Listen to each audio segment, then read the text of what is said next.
Hello everyone, welcome to online classes. आज की जो हम लोग की क्लासेज है उसमें हम लोग कौन सा टॉपिक पढ़ने वाले हैं। हम लोग आज की टॉपिक हम लोगों की है वो है डिस्ट्रीब्यूशन ऑफ नेचुरल वेजिटेशन।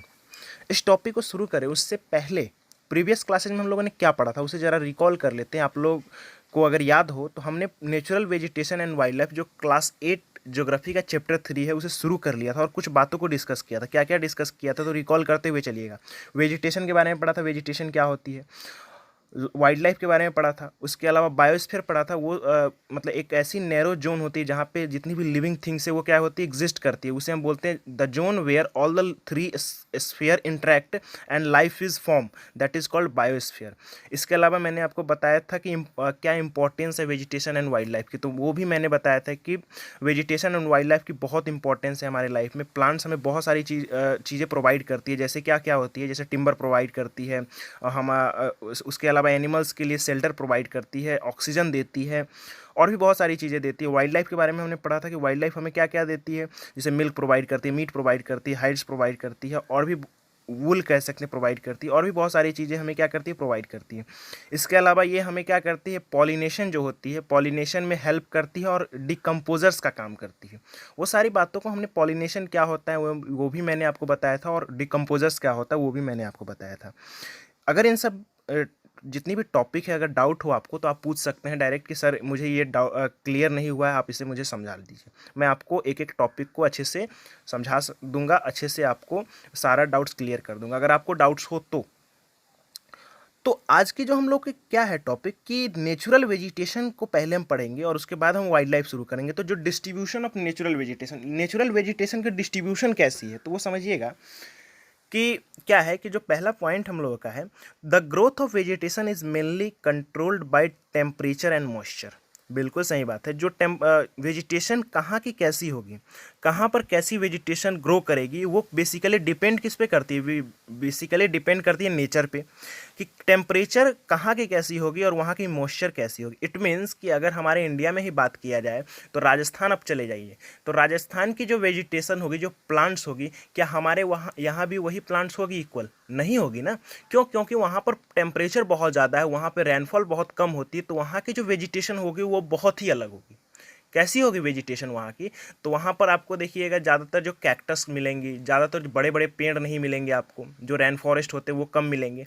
और हमारे यहाँ जहाँ पे बहुत ज़्यादा बारिश होती है तो वहाँ की प्लांट्स देखिएगा तो बहुत बड़े बड़े हरे हरे भरे पेड़ होते हैं, तो बहुत ही अलग वेजिटेशन होती है। तो बेसिकली जो वेजिटेशन डिपेंड करती है कहाँ की वेजिटेशन कैसी होगी, वो बेसिकली टेम्परेचर और मॉइस्चर पे डिपेंड करती है।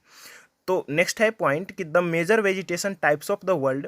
तो हमारे वर्ल्ड में, हमारे पूरे विश्व में जो मेजर वेजिटेशन है उसे कैटेगराइज किया है कितने टाइप्स में, तो जो फॉरेस्ट है पहला, ग्रासलैंड्स है और सर्प्स है और टुंड्रा है। तो बेसिकली ये जो वेजिटेशन है ये बेसिकली कैटेगराइज कुछ पार्ट्स में कैटेगराइज किया गया है, जो जिसमें सबसे पहला फॉरेस्ट, ग्रासलैंड, सर्फ्स क्या होते हैं, सर्फ्स मतलब झाड़ियाँ होते हैं, कांटेदार झाड़ी जो होती है, और टुंड्रा। तो ये चार तरह की वेजिटेशन है। तो एक एक करके इन सारी वेजिटेशन को हम समझते चलेंगे। तो सबसे पहला जो हम लोग का वेजिटेशन है वो है फॉरेस्ट। फॉरेस्ट के बारे में आप लोग क्या जानते हैं?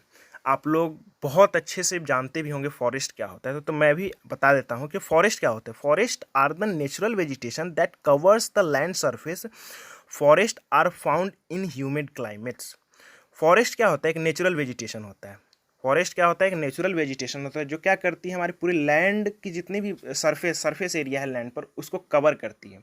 जो हरे भरे पेड़, बड़े बड़े पेड़ होते हैं तो वो क्या करती है, कवर करके रखती है। और फॉरेस्ट कहाँ पर बेसिकली पाई जाती है, तो जहाँ पे ह्यूमिड क्लाइमेट होगी, जहाँ पर बारिश की आसार होंगी, जहाँ पर बारिश होगी। और जहाँ देखिए ह्यूमिड क्लाइमेट होगी तो वेपराइजेशन होगा, वेपराइजेशन होगा तो बारिश होंगी ही, और बारिश होंगी तो वहाँ पे क्या होगी, फॉरेस्ट पाई जाएंगी। तो ये फॉरेस्ट की बात होगी। अगर आप फॉरेस्ट की क्लासिफिकेशन किया जाए तो एक एक करके देखिए, ज्योग्राफी जो आपकी होती है तो ज्योग्राफी में सेक्शन होती है, क्लासिफिकेशन बहुत ज़्यादा होती है। इट मीन्स कि अभी तक आपने नेचुरल वेजिटेशन पढ़ा, नेचुरल वेजिटेशन को भी क्लासीफाई किया गया है, फिर उसके बाद फॉरेस्ट पढ़ेंगे, फॉरेस्ट को क्लासीफाई किया गया, फिर फॉरेस्ट को क्लासीफाई किया तो फिर उसमें अलग अलग टाइप्स फिर हो जाएंगे, ग्रुप्स हो जाएंगे। तो इस तरह से क्लासिफिकेशन बहुत होती है। तो इसको आप लोग को अलग अलग तरह से एक स्टोरी जैसे रिलेट करते चलना है, समझते चलना है। तो अभी देखिए फॉरेस्ट तो हमने समझ गया, फॉरेस्ट की भी कुछ क्लासिफिकेशन है, कुछ पार्ट्स में फॉरेस्ट को भी डिवाइड किया गया है। तो कौन कौन से हैं, तो देखिए है बहुत सारे, लेकिन उसमें से हम एक एक करके पढ़ते चलेंगे। तो सबसे पहला जो हम लोग का है क्लासिफिकेशन का जो बोल सकते हैं कि पहला जो हम लोग का टॉपिक है वो है एवरग्रीन फॉरेस्ट। पहला क्लासिफिकेशन हम लोग का है एवरग्रीन फॉरेस्ट। एवरग्रीन फॉरेस्ट क्या होती है इसको समझिएगा आप लोग अच्छे से। एवरग्रीन फॉरेस्ट इट मीन्स कि N evergreen forest is a forest which remains green through the year.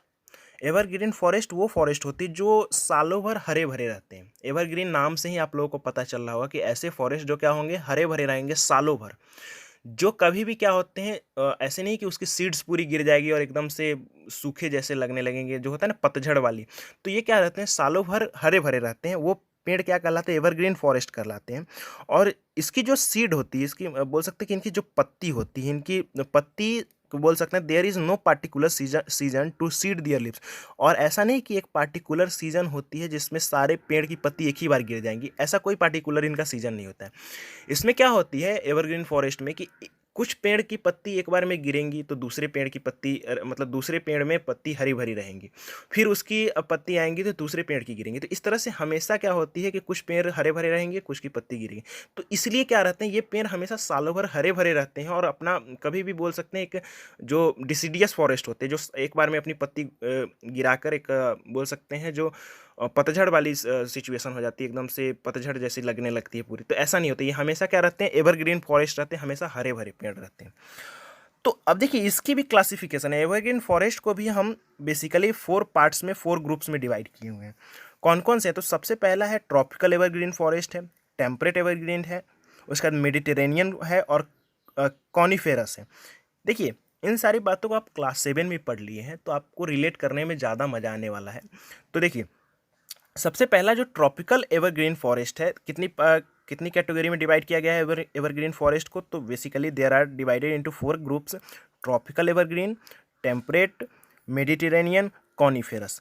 अब एक एक करके पढ़ते हैं। तो सबसे पहला जो ट्रॉपिकल एवरग्रीन फॉरेस्ट है, तो ये फॉरेस्ट जो बेसिकली ये पाए कहाँ जाते हैं, तो ट्रॉपिकल एवरग्रीन फॉरेस्ट जो होते हैं वो पाए जाते हैं आपको अमेजोन बेसिन जो है साउथ अमेरिका के, वहाँ पर पाए जाते हैं। इसके अलावा जेरे बेसिन अफ्रीका में पाए जाते हैं।